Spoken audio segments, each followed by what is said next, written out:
Assalamualaikum warahmatullahi wabarakatuh.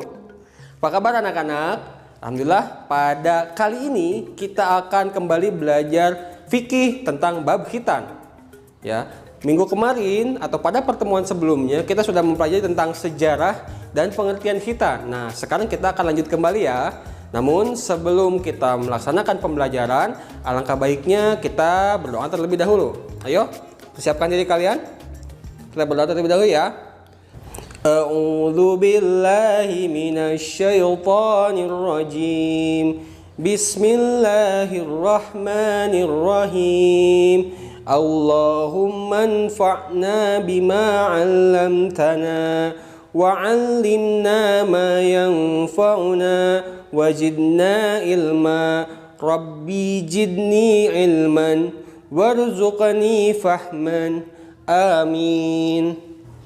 Alhamdulillah, kita sudah melaksanakan doa atau sudah berdoa. Mari kita langsung lanjut kepada pembelajaran selanjutnya. Namun sebelumnya kita masuk ke kelas dulu ya. Ayo, masuk ke kelas dulu.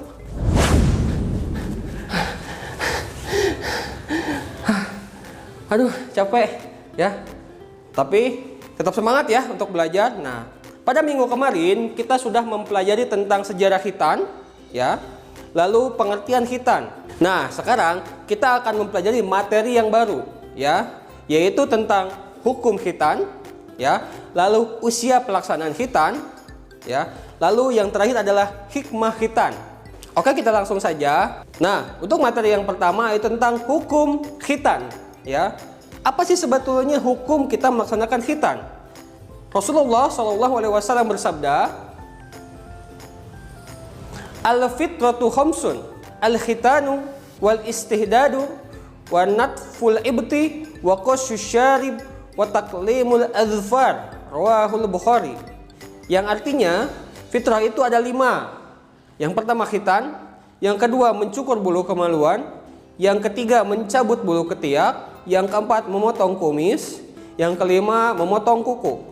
Hadis riwayat Bukhari. Dalam hadis ini dikatakan bahwasanya melaksanakan khitan itu adalah fitrahnya kita sebagai umat muslim. Nah, apabila kalau kita bagi bagaimana hukum khitan untuk laki-laki, bagaimana hukum khitan untuk perempuan. Untuk laki-laki dilihat dari segi kesucian untuk ibadahnya, maka hukum khitan bagi laki-laki adalah wajib. Ya.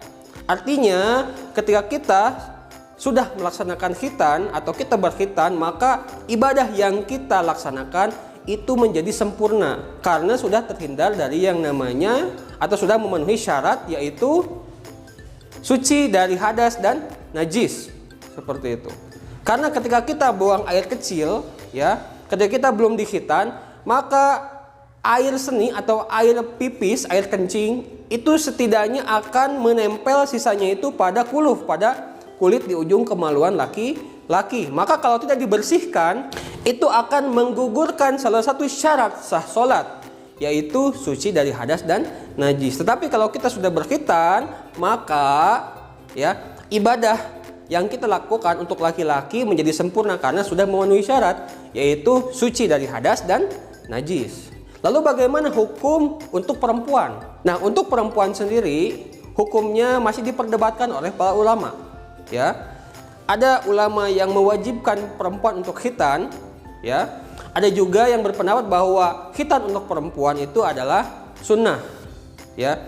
Jadi pada intinya di sini tidak ada kewajiban sebetulnya. Kalaupun mau silahkan untuk yang perempuan. Namun kalau tidak pun tidak apa-apa, ya. Karena kembali lagi kepada pengertian kemarin, tujuan khitan untuk laki-laki itu adalah menyempurnakan ibadah kita. Salah satunya adalah untuk memenuhi syarat ya, yaitu bersih atau suci dari hadas dan najis. Sedangkan untuk perempuan, khitan dilaksanakan itu tujuannya untuk mengangkat derajat kehormatan perempuan. Maka tidak ada sangkut pautnya apabila tidak berkhitan ya, maka ibadahnya tidak sempurna seperti itu. Oke, kita langsung melanjut kepada materi selanjutnya, yaitu tentang usia pelaksanaan khitan. Di sini dibagi 2 usia atau dibagi 2 waktu. Yang pertama ada waktu sunnah, ya. Yang kedua ada waktu wajib. Waktu sunnah di sini artinya adalah waktu di mana si anak atau kita atau seseorang belum masuk masa baligh. Ya, contoh ketika kita masih bayi, ya, atau misalnya ketika kita belum masuk sekolah misalnya, ya. Nah, maka itu adalah waktu sunnah kita melaksanakan khitan, dianjurkan seperti itu, ya. Sama seperti cucunya Rasulullah SAW itu Hasan dan Husain. Hasan dan Husain itu dikhitan pada usia 14 hari setelah dilahirkan atau setelah lahir, seperti itu. Nah, ada juga yang untuk zaman sekarang itu yang ketika lahir itu langsung dikhitan ada, ya, seperti itu. Maka ini menjadi waktu sunnah kita melaksanakan khitan. Apa jadi kesimpulannya? Waktu sunnah pelaksanaan khitan adalah sebelum masuk masa baligh.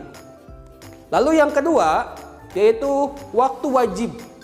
Artinya waktu yang harus sekali kita laksanakan khitan. Ya, kapan? Yaitu ketika kita sudah masuk kepada usia baligh. Yang artinya kita sudah wajib, ya, untuk beribadah seperti itu. Maka kalau sudah masuk masa baligh dan belum dikhitan, nah, ini bisa jadi segala amal ibadah kita itu tertolak. Karena tadi salah satunya yaitu tidak memenuhi syarat sah ibadah, yaitu suci dari hadas dan najis. Seperti itu.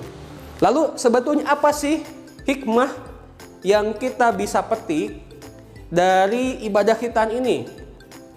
Ya, oke. Bapak akan jelaskan di sini. Yang pertama hikmah khitan yaitu bukti ketaatan kita kepada Allah Subhanahu wa taala.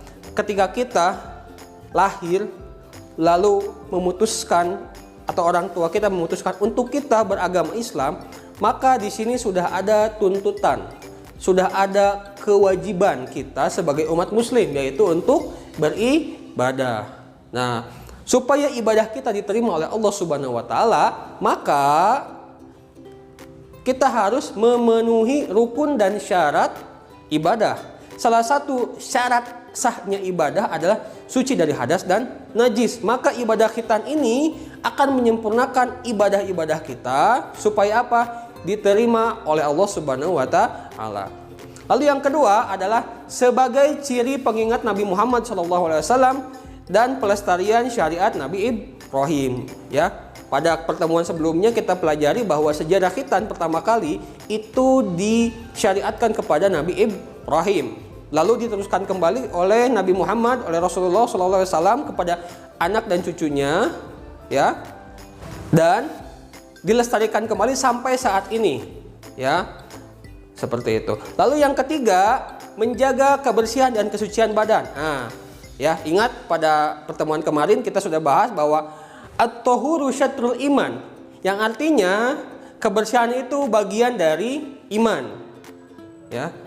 Nah, maka ketika kita sudah melaksanakan khitan, kita di sini sudah menegakkan syariat Islam, yaitu menjaga kebersihan dan kesucian, baik itu kebersihan dan kesucian badan. Supaya apa? Supaya ibadah kita lebih sempurna lagi. Lalu yang keempat, mencegah timbulnya berbagai penyakit, ya.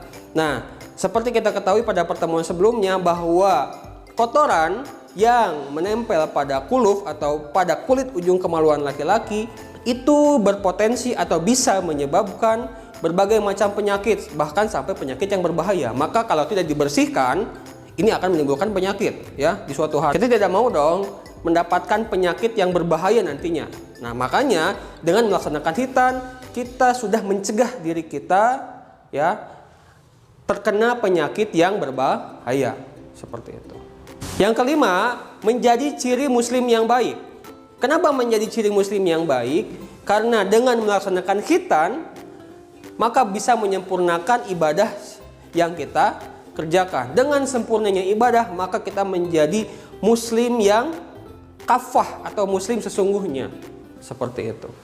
Nah, jadi tidak serta-merta khitan ini kita kerjakan saja tanpa mengetahui apa sih sebetulnya atau untuk apa sih sebetulnya kita melaksanakan khitan.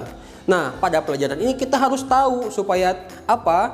Supaya kita ketika melaksanakan apa yang kita lakukan itu tahu baik manfaatnya pelajaran apa yang bisa kita dapat, ya, lalu manfaatnya dan tujuannya apa. Jadi jangan sampai apa yang kita lakukan dalam agama Islam ini menjadi sesuatu yang tidak kita tahu hukumnya. Ya, akhirnya bisa saja kalau tidak tahu hukumnya itu bisa menjadi sesat seperti itu. Ya, baik anak-anak.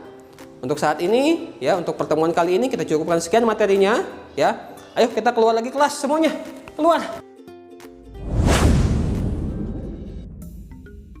Nah, itu tadi pelajaran yang kita pelajari pada pertemuan kali ini. Bapak akan review kembali, ya, pelajarannya.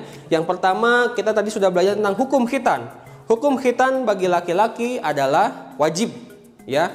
Sedangkan untuk perempuan ini masih menjadi perdebatan. Ada ulama yang mengatakan wajib, ada juga ulama yang mengatakan sunnah. Namun ini tidak berpengaruh kepada ibadah perempuan. Karena tadi tujuan dari melaksanakan khitannya perempuan adalah untuk menjaga kehormatan. Seperti itu. Lalu yang kedua, ya, adalah usia pelaksanaan khitan. Kapan sih kita melaksanakan khitan? Tadi ada waktu sunnah, yaitu sebelum balik, sebelum kita masuk usia balik, ya. Lalu yang kedua adalah waktu wajib. Waktu wajib di sini adalah ketika kita sudah masuk masa balik. Kapan sih Pak kita masuk masa balik? Ya, cirinya untuk laki-laki adalah sudah ihtilam atau sudah pernah bermimpi basah. Atau kalau menurut usia, yaitu ketika kita sudah berusia 7 sampai 12 tahun. Lalu kita juga tadi mempelajari tentang hikmah atau pelajaran apa sih yang bisa kita ambil dari ibadah ini. Yang pertama adalah sebagai bukti ketaatan kita kepada Allah Subhanahu wa taala. Lalu yang kedua sebagai ciri pengikut Nabi Muhammad SAW dan juga pelestarian syariat Nabi Ibrahim alaihissalam. Ya. Yang ketiga, menjaga kebersihan dan kesucian badan. Ya. Yang keempat, mencegah timbulnya berbagai macam penyakit, terutama penyakit yang berbahaya. Ya. Lalu yang terakhir, menjadi ciri muslim yang baik. Ya. Bisa dipahami mungkin untuk materi hari ini. Alhamdulillah. Untuk pertemuan kali ini kita cukupkan sekian. Maaf apabila ada salah kata, ya. Karena kesempurnaan itu hanya milik Allah Subhanahu wa taala. Ya. Sekian dari Bapak. Ya, jangan lupa tetap semangat belajar di rumah, ya. Jangan berkecil hati kalian belum bisa ke sekolah, ya. Insyaallah kita doakan saja semoga musibah dan pandemi ini segera hilang, ya, dari muka bumi ini, insyaallah, ya. Supaya kita bisa kembali bertatap muka di sekolah dan kalian pun bisa ketemu lagi dengan teman-teman, ya. Akhirul kalam, assalamualaikum warahmatullahi wabarakatuh.